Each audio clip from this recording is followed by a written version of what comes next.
Iran America இந்த இரண்டு நாடுகளுக்கும் இடையில் இருக்கிற பதட்டம் இப்போ வேறு லெவலுக்கு போயிருக்கு. ஒரு பக்கம் ஈரான், நாங்கள் 10 லட்சம் வீரர்களை திரட்டிட்டோம், அமெரிக்கா உள்ளே வந்தால் நரகத்தை பார்ப்பாங்க அப்படின்னு மிரட்டுறாங்க.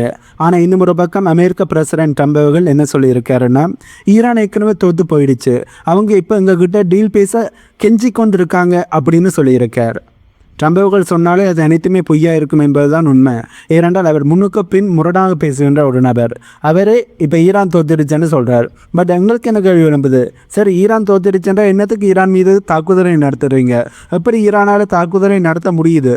அமெரிக்காவோட இராணுவ தளங்கள், மிடில் ஈஸ்டில் இருக்கின்ற அமெரிக்காவுக்கு சப்போர்ட் பண்ணுகின்ற நாடுகள், இதற்கு எதிராக ஈரானால் எப்படி தாக்குதலை நடத்த முடியுது என்பதுதான் பல பேருக்கு எழும்பியிருக்கிற கேள்வி. ஆகவே இதில் எது உண்மை, எதனால் இந்த திரைப்பதட்டம், இதெல்லாம் தான் இந்த வீடியோவில் நாங்கள் தெளிவாக பார்க்க போகிறோம். ஈரான் தரப்புலேருந்து வர்ற தகவல்களை பார்த்தா அவங்க சும்மா மிரட்டலுக்காண்டி இதனை சொல்லலை, ஒரு பெரிய தரைவழி போர், அதாவது கிரவுண்ட் வாருக்கு உண்மையாகவே தயாராகிற மாதிரி தான் தெரியுது.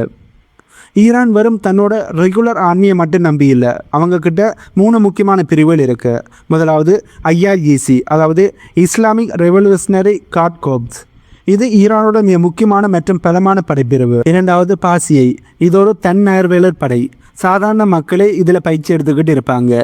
இப்போது வந்திருக்கிற தகவலின்படி இந்த பாசியை படைப்பிரிவில் தான் லட்சக்கணக்கான இளைஞர்கள் வாலண்டியராக வந்து குவிறாங்கன்னு சொல்லப்படுது. மூணாவது வழக்கமான இராணுவம், இவங்க எல்லாரையும் செய்து தான் அந்த 1 மில்லியன் அப்படிங்கிற கணக்கை ஈரான் சொல்லியிருக்கிறார்கள். ஈரானோட அரசுக்கு ரொம்ப நெருக்கமான தஸ்னீம் செய்தி நிறுவனம் ஒரு இராணுவ அதிகாரியை மேற்கோள் காட்டி என்ன சொல்லியிருக்காங்கன்னா, அமெரிக்கா ஒருவேளை ஈரானோட தெற்கு பகுதி வழியாக உள்ள வர பார்த்தா, உன்னுடைய பார்த்தா அவங்கள எதிர்கொள்ள நாங்கள் முழு வீச்சில் தயாராகிட்டோம் அப்படின்னு சொல்லியிருக்கார்.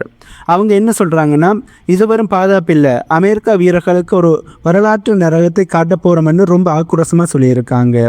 அதாவது இப்போ ஈரானோட இராணுவம் அமெரிக்காவோட இராணுவ வீரர்களுக்காண்டி வெயிட் பண்ணி கொண்டிருக்கிறார்கள். அப்படி அமெரிக்காவோட இராணுவ வீரர்கள் உள்ளே வரும்போது அவர்களை சவப்பட்டியில் அனுப்புவதற்கு ஈரான் தயாராக இருக்கிறார்கள் என்பதுதான் உண்மை. ஏன் ஈரான் இவ்வளோ இராணுவ வீரர்களை திரட்டுறாங்கன்னு பார்த்தோம் என்றால், அமெரிக்கா ஈரானோட பொருளாதார முதுகெலும்பான கார்க் தீவை கைப்பற்றலாமான ஒரு பேச்சானது ஓடிக்கிட்டு இருக்கு.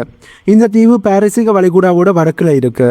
ஈரானோட 90% கச்சா எண்ணெய் ஏற்றுமதி இந்த தீவில் இருந்து தான் நடக்குது. ஈரான் இப்போ என்ன பண்ணியிருக்காங்கன்னா, அந்த தீவை சுற்றி அதிநவீன பாதுகாப்பை போட்டிருக்கிறார்கள். அங்கே வர்ற அமெரிக்காவோட படைகளை ரத்த வெள்ளத்தில் மூழ்கடிக்க ஈரான் தயாராக இருக்கிறோம் என்ற மிரட்டலையும் இப்போ கொடுக்க ஆரம்பிச்சிருக்காங்க. இங்கே தான் ஒரு ட்விஸ்டும் இருக்குது. ட்ரம்ப் அவர்கள் என்ன சொல்கிறாருன்னா, நாங்கள் மேலே இருந்து கொண்டு விமானங்கள் மற்றும் மிசைல்கள் மூலமாக ஈரானோட ஏவுகணை தளங்களையும் ட்ரோன் ஃபேக்டரிகளையும் அழிச்சிட்டோம்னு சொல்கிறார். ஆனால் ஈரான் என்ன சொல்லியிருக்காங்கன்னா, நீங்கள் மேலே இருந்து வேணால் அடிக்கலாம், ஆனால் காலான் படை, அதாவது இன்ஃபேண்ட்ரி உள்ளே வந்துட்டாங்கன்னா 10 லட்சம் போர் வீரர்கள் உங்களை சுற்றி வளைப்பாங்கன்னு ஒரு செக்கி எடுத்து வச்சிருக்கிறார்கள். நாம் ஒரு விஷயத்தை முக்கியமாக கவனிக்கணும், சர்வதேச ஊடகங்கள் எதையுமே இன்னும் உறுதிப்படுத்தலை. ஈரான் சொல்கிற அந்த 10 லட்சம் போர் திட்டம் அப்படிங்கிறது ஒரு வேளை அமெரிக்காவை தரைவழி தாக்குதலை நடத்த விடாமல் தடுக்கிறதுக்கான ஒரு சைக்காலஜிக்கல் பாராக கூட இருக்கலாம். ஏன்னா அமெரிக்காவுக்கு வியட்நாம் போர் மாதிரியான கசப்பான அனுபவங்கள் இருக்குது. அதனால் தரைவழியே வராதிங்க, வந்த பெரிய சேதம் நடக்கும்னு ஈரானோட எச்சரிக்கை கொடுக்குறாங்களான்ற ஒரு கேள்வியிலும் பல மத்தியில் எழும்பியிருக்கு. பட் அமெரிக்கா மிடில் ஈஸ்டில், அதில் முக்கியமாக ஈரானில் தரவழியான படியிருப்பை மேற்கொள்வதற்காண்டி அனைத்து வகையிலும் பெருப்பிராகி கொண்டிருக்காங்க. ஈரான் 10 லட்சம் வீரர்கள் அப்படின்னு மிரட்டலை விடுத்தா அதுக்கு ட்ரம்புகள் கொடுக்கின்ற பதில் தான் ரொம்பவே வேடிக்கையாக இருக்குது. அதையும் அமெரிக்காவில் இருக்கிற மக்களே ட்ரம்புகள் போய் சொல்கிறார், ட்ரம்புகளை நம்ப வேண்டாம் என்ற மாதிரியே கருத்துக்களை சொல்கிறார்கள். அந்தளவுக்கு ட்ரம்புகள் இப்போ மாற்றி பேச ஆரம்பிச்சிருக்கு. ட்ரம்புகள் அடித்து சொல்கிற முதல் முக்கியமான விஷயம் இதுதான். ஈரான் வெளியில் கெத்தாக காட்டிக்கிட்டாலும் உள்ளுக்குள்ளே அவங்க ரொம்பவே உடைஞ்சுக்கு போயிருக்காங்க. ஒரு டீல் பேசணும்னு அவங்க எங்ககிட்ட கெஞ்சுறாங்க அப்படின்னு சொல்லியிருக்கார். ஈரானியர்கள் ரொம்பவே புத்திசாலிகள், ஆனால் அவங்க மோசமான போர் வீரர்கள் அப்படின்னு அவரோட ஸ்டைலில் ஒரு பெரிய ஒரு கலையை சொல்லியிருக்கார். ஆனால் ட்ரம்புகள்லாம் இப்போ ஈரானுக்கு என்னென்னத்தை சொல்கிறாரோ, அதாவது ஈரான் ரொம்ப வீக் ஆகிட்டார்கள், ஈரானோட ஏர் டிஃபென்ஸ் சிஸ்டத்தை காலி பண்ணிட்டோம், ஈரானுக்கு எங்களுக்கு ஏர் டாமினன்ஸ் இருக்கான்னு சொல்கிறாரோ, அதனைத்துமே அமெரிக்காவுக்கு தான் பொருந்தும், ஈரானுக்கு பொருந்தாது அமெரிக்காவுக்கு தான் பொருந்தும். இப்போ ஈரான் தான் மிடில் ஈஸ்டில் இருக்கிற அமெரிக்காவோட இராணுவ தளங்களில் ஏர் டாமினன்ஸை காட்டிக்கொண்டிருக்கிறார்கள், முழுமையாக தங்களுடைய கண்ட்ரோலில் எடுத்திருக்கிறார்கள். அது மட்டும் இல்லாமல் ஈரான் மேற்கொள்ளுன்ற தாக்குதலால் அமெரிக்காவுக்கு பேரிழப்புகள் இப்போ ஏற்பட்டு கொண்டு இருக்கு. அமெரிக்கா ஈரானுக்கு எதிரான போரை ஆரம்பித்து இப்போ 27 நாட்கள் ஆகுது. ட்ரம்ப் அவர்கள் இதை பார்த்து என்ன சொல்கிறாருன்னா, நாங்கள் 4 இருந்து 6 வாரத்தில் இந்த மிஷனை முடிக்க பிளான் பண்ணினோம், ஆனால் இப்போது நாங்கள் அந்த பிளானை விட ரொம்பவே வேகமாக முன்னேறிட்டோம் அப்படின்னு சொல்லியிருக்கார். அதாவது ஈரானோட முக்கியமான இராணுவ கட்டமைப்புகளை அமெரிக்கா ஆல்ரெடி சிதைச்சிட்டதாக அவர் உரிமை கோரியிருக்கார். ட்ரம்ப் அவர்கள் கொடுத்த புள்ளி விவரம் தான் இப்போ மிகப்பெரிய ஒரு ஷாக்கிங்காக இருக்குது. ஈரான்கிட்ட நல்ல கப்பல்கள் இருந்துச்சு, ஆனால் இப்போ அவங்களோட 154 போர்க்கப்பல்களை கடலுக்கு அடியில் நாங்கள் மூழ்க அடிச்சிட்டோம் அப்படின்னு சொல்லியிருக்கார், அப்படின்னு கிண்டல் பண்ணி சொல்லியிருக்கார். அதாவது ஈரானோட நேவி இப்போ சுத்தமாக இல்லைங்கிறது தான் அவரோட வாதம். ஆனால் இப்போவும் அமெரிக்காவால் ஸ்டேட் ஆஃப் காமர்ஸை மீட்டெடுக்க முடியலை. இப்போவும் அந்த ஸ்டேட் ஆஃப் காமர்ஸ் பகுதி ஈரானோட கட்டுப்பாடுக்கு தான் இருக்குது. ஈரானோட நேவி முழுமையாக அழிஞ்சிட்டுது, ஈரானோட ஏர்போர்ஸ் முழுமையாக அழிஞ்சிட்டுதான். ஈரானால் எப்படி இந்த ஸ்டேட் ஆஃப் காமர்ஸ் பகுதியை மட்டும் தன்னுடைய கண்ட்ரோலுக்கு வச்சிருக்க முடியுது? அப்போ அமெரிக்கா சொல்வது பொய்யென்று தான் எடுத்தான். ஆகவே ட்ரம்ப் அவர்கள் தொடர்ந்து பொய்யை சொல்லி கொண்டிருக்கார். அமெரிக்காவுக்கு என்ன இழப்புகள் ஏற்படுதோ அதனை ஈரானுக்கு இழப்புகளாக ஏற்பட்டு விட்டது என்ற மாதிரி கருத்துக்களை சொல்கிற போல இருக்கு. அதாவது அமெரிக்கா என்ற பேருக்கு பதிலாக ஈரான் என்ற பெயரை போட்டுட்டு ட்ரம்ப் அவர்கள் அனைத்தையுமே சொல்லுகிறார் என்ற மாதிரி தான் இப்போ கருத்துக்களானது வெளியே வர ஆரம்பிச்சிருக்கு. ஏனென்றால் ட்ரம்ப் அவர்கள் போடுகின்ற ஒவ்வொரு கருத்துக்கும் மக்களே, அமெரிக்காவில் இருக்கிற மக்களே இறங்கி அடிக்க ஆரம்பிச்சிருக்கிறார்கள், ட்ரம்ப் அவர்களை கலாய்த்து தள்ளி இருக்கிறார்கள். ஏனென்றால் ட்ரம்ப் அவர்கள் இப்போ ஒன்று பேசுவார், அடுத்த நிமிஷம் வேற ஒன்று பேசுவார், பேருந்து நான் இது அனைத்தையுமே சொன்னேன்னு கூட பேசுவார். எப்படி ட்ரம்ப் அவர்கள் ஏனோ தானோன்று பேசுகிறபடியால் இது அவர் மேலே இருந்த மதிப்பையும் அமெரிக்கா மேலே இருந்த பையும் உலக நாடுகள் மத்தியில் இலக்க வச்சு கொண்டு இருக்கு என்பது தான் உண்மை. ஸ்டேட் ஆஃப் காமர்ஸில் கன்னிவடி வச்சு உலகத்தையும் மிரட்டலாமன்ட்டு ஈரான் பிளான் பண்ணதாக ட்ரம்ப் அவர்கள் சொல்லியிருக்கார். ஈரான் கிட்ட 22 மைன் ட்ராப்பர் படைகள் இருந்துச்சு. கெட்ட எண்ணத்தோடு அவங்க வச்சுருந்த அந்த 22 படைகளையும் நாங்கள் ஒரே அடியிலே காலி பண்ணிட்டோம், இப்போ அவங்களால ஒரு மைன் கூட வைக்க முடியாது அப்படின்னு அடித்து சொல்லியிருக்கார். ஆனால் இதில் ஒரு விஷயத்தை கவனிக்கணும், ஈரானிட்ட படைகளை வச்சு தான் கன்னிவடிகளை போடணுமென்ற அவசியம் இல்லை. அவர்கள் ராக்கெட் மூலமும் கன்னிவடிகளை போடுவார்கள். அதுக்கான வீடியோஸை ஏற்கனவே ரிலீஸ் பண்ணி இருந்தார்கள். இப்போ ஈரானோட முழுமையான நேவி அணிஞ்சாலும் ஸ்டேட் ஆஃப் காமர்ஸ் பகுதியை முழுமையாக க்ளோஸ் பண்ணணுமென்று கன்னிவடிகளை போடணுமென்று ஈரான் நினைச்சா அதனை ட்ரோக்கன் மூலம் அவர்களால் போட முடியும் என்பதுதான் உண்மை. ட்ரம்ப் அவர்கள் சொல்கிறதை பார்த்தா இதோ ஸ்டேட் ஆஃப் காமர்ஸ் பகுதி ஈரானோட கண்ட்ரோலில் விட்டு அமெரிக்காவோட கண்ட்ரோலுக்கு வந்துட்ட மாதிரியே கருத்துக்களை சொல்கிறார். ஆனால் இப்போதும் இந்த ஸ்டேட் ஆஃப் காமர்ஸ் பகுதி ஈரானோட கட்டுப்பாட்டுக்கு தான் இருக்குது. எத்தனை படைகளை அழித்தாலும் ஈரானோட கட்டுப்பாட்டுக்கு இருந்து அமெரிக்காவில் அதனை மீட்க முடியலை என்பதுதான் உண்மை. நாங்கள் இப்போ ஈரானோட வான்வெளியில் சுதந்திரமாக சுற்றிக்கிட்டு இருக்கோம்.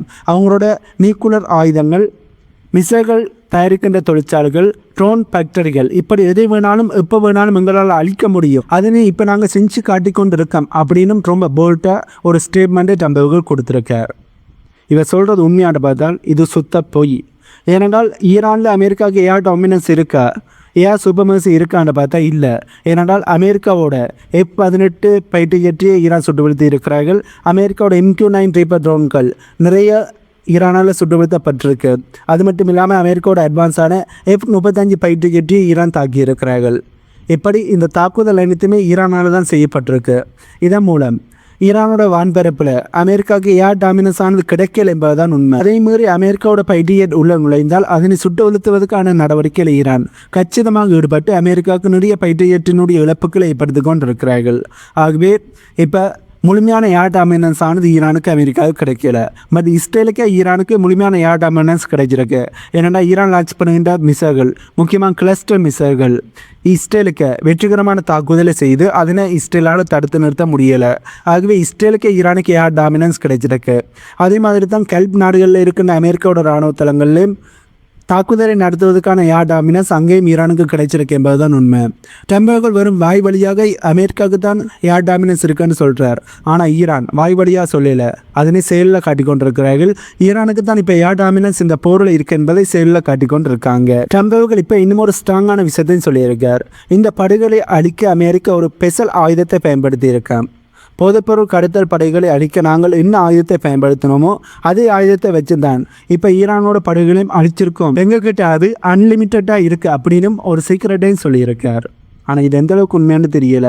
இவர் வாய்க்கு வந்ததெல்லாம் அடிச்சு விடுறார் என்பதுதான் நிறைய பேரோட கருத்து. இப்போ இங்கே இருக்கிற மிகப்பெரிய கேள்வி என்னென்னா, இந்த 2 பேரும் மாற்றி மாற்றி வேறு வேறு மாதிரி பேசுகிறாங்க. ஈரான் நாங்கள் ரெடி என்று சொல்கிறார்கள், அமெரிக்கா நீ காலி என்று சொல்கிறார்கள். ஆனால் இதுக்கு நடுவில் இருக்கிற முக்கியமான விஷயம் அணு ஆயுதம். ட்ரம்ப் அவர்கள் என்ன சொல்கிறாருன்னா, எந்த ஒரு லூனாட்டிக் கைகள்லையும் அணு ஆயுதம் போகக்கூடாது, அது உலகக்கே ஆபத்து அப்படின்னு சொல்கிறார். அதனால் ஈரானோட மிசைல் தொழிற்சாலைகள், ட்ரோன் தயாரிக்கிற இடங்கள் எல்லாத்தையும் அமெரிக்கா டார்கெட் பண்ணி அமெரிக்கா அடிச்சுக்கிட்டு இருக்குன்னு ட்ரம்ப் அவர்கள் சொல்கிறார். பட் உண்மையிலே ஈரான் அணு ஆயுதங்களை கண்டுபிடிக்கிற வேலையில் ஈடுபட்டார்கள் என்று பார்த்தோம்னா இல்லை. ஈரான் அணு ஆயுதங்களையும் கண்டுபிடிக்கல, ஈரான்கிட்ட அணு ஆயுதமும் இல்லை. பட் ஒரு பொய்யான காரணத்தை திரும்ப திரும்ப சொல்லி அமெரிக்கா போரை ஆரம்பித்து அந்த போர்லேருந்து வெளியேற முடியாமல் இப்போ மாட்டுப்பட்டு மறுபடியும் அந்த பொய்யான காரணத்தையே திரும்ப சொல்ல ஆரம்பிச்சிருக்காங்க. அதே சமயம் ஈரான் இதெல்லாம் ஒரு கௌரவ பிரச்சனையாக பார்க்குறாங்க. தங்களுடைய நாட்டை விட்டுக் கொடுக்க மாட்டோம்னு மக்கள் மத்தியில் ஒரு பெரிய ஒரு எழுச்சியை உருவாக்குறாங்க ஈரான். இதன் மூலம் மக்களோட சப்போர்ட்டும் ஈரானோட அரசாங்கத்துக்கு ரொம்ப அதிகமாக இருக்குது. ஆகவே மக்களோட சப்போர்ட் அதே நேரத்தில் நிறைய மிசைகள் இருக்கிறதால ஈரான் இந்த போரை பல வருடங்களுக்கு நீடித்து செய்வார்கள் என்பதுதான் ஈரானோட முடிவு. ஆனால் அமெரிக்காவால் இதனை தாங்க முடியுமா? கண்டிப்பாக முடியாது என்பதுதான் நிறைய வல்லுநர்களோட கருத்து. ஆகவே இப்போ நாங்கள் இந்த வீடியோட கடைசி பகுதிக்கு வந்துட்டோம். இங்கே இரண்டு தரப்புமே அவங்க இடத்துல இருந்து ஒரு கதையை சொல்கிறாங்க. ட்ரம்ப் அவர்கள் சொல்கிறதை கேட்டால் ஈரான் இப்போ ஒரு காலியான கூடு, சீக்கிரம் சரணடைஞ்சிருவாங்கன்னு தோணலாம். ஆனால் ஈரான் சொல்கிற அந்த 10 லட்சம் வீரர்களோட அனுபவத்தை பார்த்தா இது ஒரு முடிவில்லாத நீண்டகால போராக மாறிடுமோ என்ற ஒரு பயத்தை தான் ஏற்படுத்தி இருக்கு. ஒரு பக்கம் அதிநவீனமான அமெரிக்காவோட மிசைகள், இன்னும் ஒரு பக்கம் உயிரை கொடுக்க துணிஞ்ச ஈரானோட படைகள், அது மட்டும் இல்லாமல் ஈரானோட அட்வான்ஸான மிசைகள். இதில் யாருடைய கை ஓங்க போகுது? ட்ரம்ப் அவர்கள் சொல்கிற அந்த 4,5,000 அப்படிங்கிற கணக்கு உண்மையா இல்லை மத்திய கிழக்கு நாடுகள் கணிக்கிற மாதிரி இது அமெரிக்காவுக்கு ஒரு பெரிய சிக்கலாக முடிய போதா? என்ன நடக்க போகுது என்பதை சில நாட்களில் நாங்கள் தெரிஞ்சுக்க முடியும். பட் ஒன்றை மட்டும் நான் உறுதியாக சொல்கிறேன், அமெரிக்கா தவறான கணக்கை போட்டு தான் ஈரானுக்கு எதிரான போரை ஆரம்பித்து இப்போ வசமாக மாட்டுப்பட்டிருக்கிறார்கள்.